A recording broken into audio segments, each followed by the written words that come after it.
Hey everyone, so ever feel like starting a business is kind of like climbing Mount Everest, but in flip-flops instead of hiking boots? Yeah, I can see that.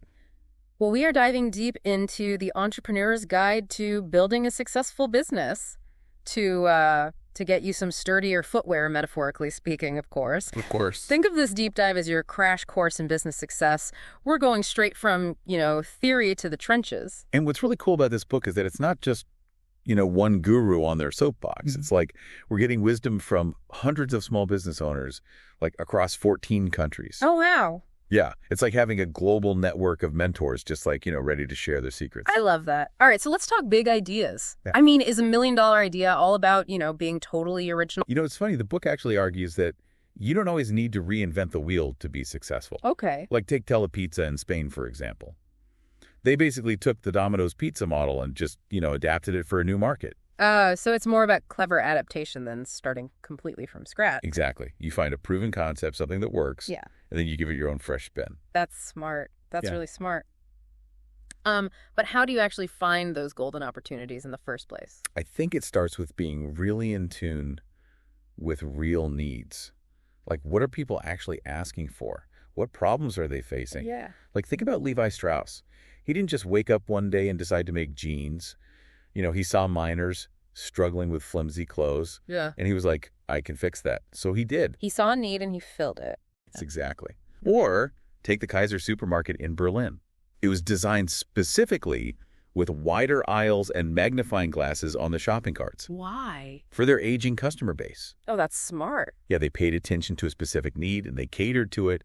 And it's those little details that can make a huge difference. So being observant is key. Big time. Mm-hmm. Big time. Another great example from the book is Gail Borden. He was like devastated by how many infants were dying from spoiled milk back then. Oh, gosh. And that's what pushed him to create condensed milk. Like it was a total game changer. Wow. Talk about turning a problem into a solution and like a really impactful one at that. Okay, so you've got this amazing idea. Everyone loves it. Now comes the part where some people get a little bit too excited and maybe stumble a little bit. Racer. Yeah. And this book is packed with cautionary tales about why doing your due diligence is not negotiable. Like what? Okay, so there's this story about a gift shop owner who was like absolutely convinced that there was this huge untapped market for like, affordable tableware. Okay. He goes all in, invests a ton of money, even renovates his entire shop. And guess what? Nobody wanted it. Nobody wanted his tableware. Yeah. He skipped that very important step of making sure there was an actual demand for it. Ouch. That's gonna hurt. I mean, like financially and emotionally. Yeah, so the book really stresses due diligence. Like it sounds very formal, but it's basically the homework you do to make sure your business idea has legs. Yeah. It can actually walk and run. And it doesn't have to be this intimidating thing either. It can be as simple as, striking up conversations with people, like casually asking about what gym ads they respond to or, Yeah. just getting a feel for what's out there. Interesting. So it's about validating your idea, not just falling in love with it and making sure there's a way to actually, make money from it, which Yeah. brings us to another make or break element, location. Location. Yeah. Location. They say it for a reason. They do. You could have the best product or service in the world, but if you're tucked away in some, hidden corner, no one's going to find you. Right. The book really emphasizes that visibility and accessibility are crucial. Like imagine the best bakery in town, but it's hidden at the back of an alley with terrible parking. Yeah. It's not going to end well, even if the croissants are life-changing. Even if they're life-changing croissants. Exactly. Whether you're thinking about a home-based business or a trendy downtown shop or a spot in a bustling shopping center location can really make or break you. Okay, so no pressure on that decision then. Not at all. Speaking of pressure, this book does not sugarcoat the challenges of starting a business. I mean, it dedicates an entire section to the 13 reasons why businesses fail. And for good reason, because the stats are kind of sobering. Okay, how sobering are we talking? Up to 90% of new businesses fail within the first few years. 90%. That's a lot.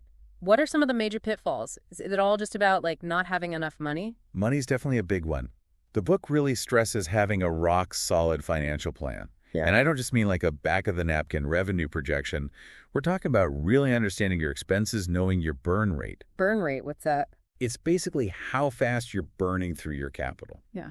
Especially in those early stages when you might not have like a steady stream of income coming in. Yeah. You need to know how long your money's going to last and how you're going to manage that cash flow. That makes a lot of sense. So it sounds like it's not enough to just have an amazing product or service. You have to be incredibly savvy about the money side of things too. Absolutely. You can't just rely on passion and creativity. Yeah. You need to be able to manage the books and make smart financial decisions. Right. And speaking of things, you can't just, hope for the best with marketing. There's this myth that if you build it, they'll come. Right. But the book debunks that pretty quickly. Oh, yeah. It stresses that marketing is not a one-time thing. It's an ongoing process. It's like dating. You got to keep putting in the effort. Exactly. You got to get the word out there, connect with your customers, build a brand, and nurture those relationships. So what are some of the marketing insights that really resonated with you from the book? One that comes to mind is this. It's not enough to just shout about your product or service. You have to understand what motivates your customers. What are their pain points? What solutions are they looking for? So you have to know your audience. Yes, and you need to speak to their needs and their desires. The book has this great story about a butcher who stayed open late to debone a leg of lamb for a customer at like 11:30 at night. Wow, talk about above and beyond. Right? It might seem like a small gesture, but it illustrates this really important point about exceeding expectations and offering personalized service. It's like they say people will forget what you said, but they'll never forget how you made them feel. Exactly. Yeah. And in today's world, those human touches can make all the difference. For sure. Speaking of making people feel valued, the book spends a lot of time on this idea of employee empowerment. Yeah, and it's not just about being nice to your employees. It's about recognizing that they are your greatest asset. Okay, I like that. And empowering them to do their best work can have a huge impact on your bottom line. So it's less about, micromanaging and more about creating a culture of trust and ownership. Exactly. The book highlights this one situation where a manager refused a really generous donation for the company. Wait, really? Why? Because they weren't empowered to make that decision. Oh my gosh, you're kidding. Nope. They were so stuck in the "we've always done it this way" mindset that they missed out on a fantastic opportunity. Wow, talk about a missed opportunity. So the book really contrasts that with companies that encourage their employees to problem solve and think outside the box. Absolutely. They want their people to feel empowered to make decisions that benefit both the customer and the company. So how do you actually create that kind of culture where employees feel like their voices are heard and they have a real stake in the success of the business? Well, it starts with delegation. Setting clear expectations, but also giving people the autonomy to, figure things out for themselves. Okay, so it's about finding that balance between guidance and freedom. Exactly. And ongoing training and feedback are crucial. Yeah. Too often companies just do like a one-time training and then they think they're good. Right. But it needs to be an ongoing conversation. So it's about creating a culture of continuous learning and growth. Exactly. And that ties back to what we were saying earlier about entrepreneurs always needing to be learning and adapting themselves. Just setting the example. Exactly. And, this idea of empowerment isn't just good for employees. It ties directly back to customer motivation. Okay, I'm intrigued. How so? Well, think about it. Truly satisfied customers aren't just buying a product. They're buying a solution or a feeling. Right. The book uses Dow Chemical as an example. They transitioned from simply selling chemicals to offering a complete service. Oh, wow. Yeah, they handled everything from application and cleanup to recycling. So they identified a deeper need, and then they adapted their whole approach to meet that need. Exactly. The book calls it shifting from a transactional to a problem-solving mindset. I love that. So instead of just selling a product, you're selling a better version of your customer's life. Precisely. And that's what really resonates with today's consumers. They want personalized experiences, genuine connections, and brands that understand their needs. It's about building relationships, not just transactions. Exactly. And that brings me to another great story from the book about a small butcher who went head-to-head with a Walmart. Okay. He couldn't compete on price, so he focused on what he could control: customer service. Okay, like what? He offered personalized advice, recipe suggestions, even late-night deliveries. Wow, talk about going the extra mile. It proves that even in a world dominated by big box stores, small businesses can still compete by creating those personal connections. Absolutely. It's not always about having the lowest price. It's about offering an experience that's unbeatable. So true. Speaking of price, that's a tricky one for a lot of entrepreneurs.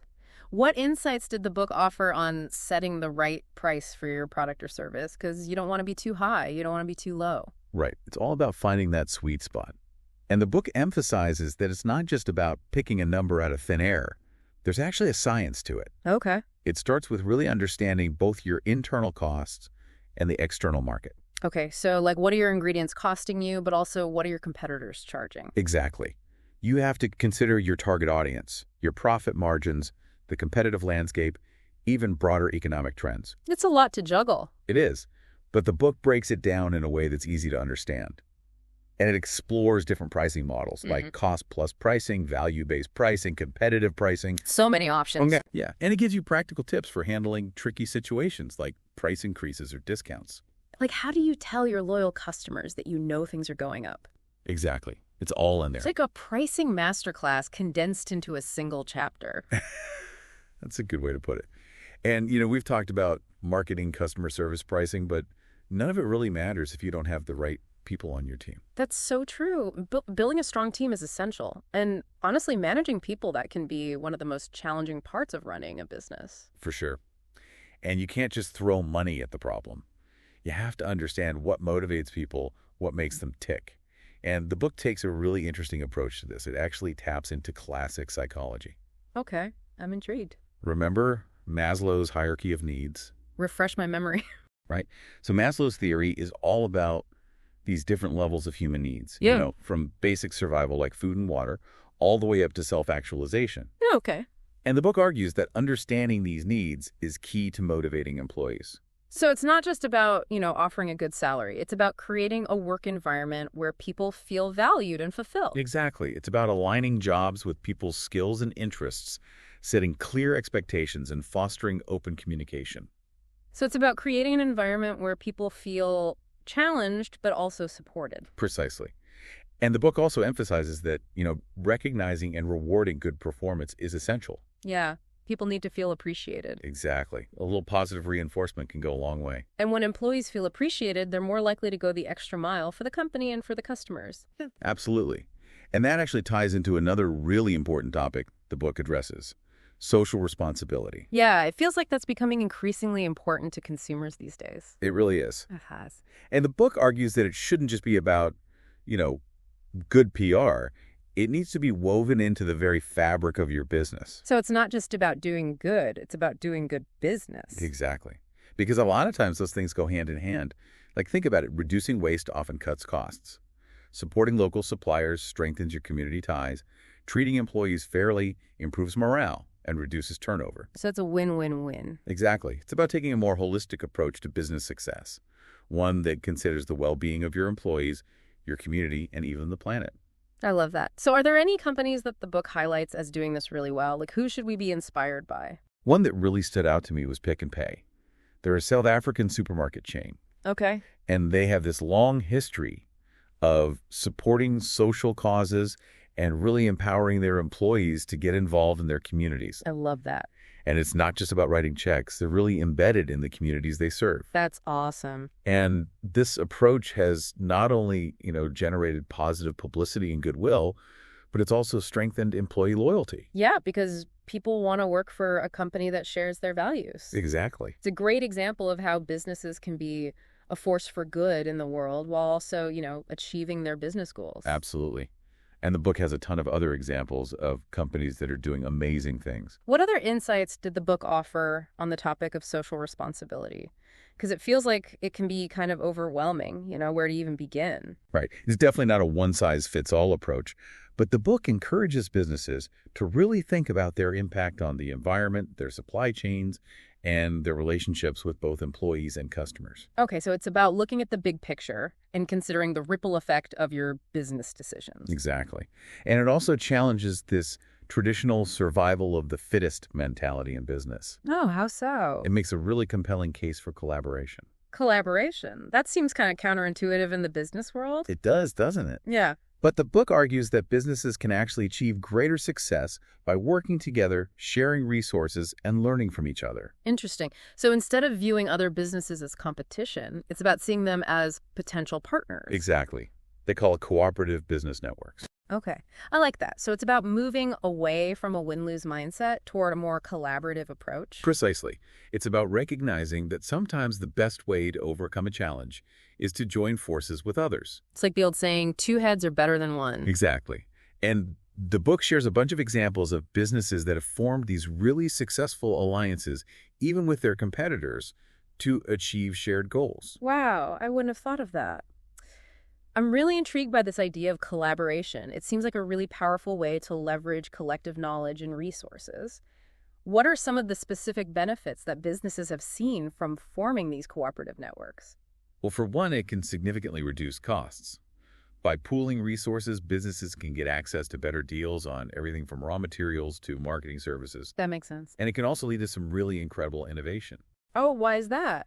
Well, because you're bringing together people with different perspectives and expertise. Oh, right. So you get that cross-pollination of ideas. Exactly. And that can lead to breakthroughs that wouldn't have been possible otherwise. That's cool. And these networks can also help businesses tap into new markets and expand their reach. So it's like having a built-in support system and a sounding board for new ideas. Exactly. And it can be especially valuable for small businesses that might not have the resources or networks of larger companies. That makes a lot of sense. Now, the book also touches on a topic that's becoming increasingly important for businesses in today's world: sustainability.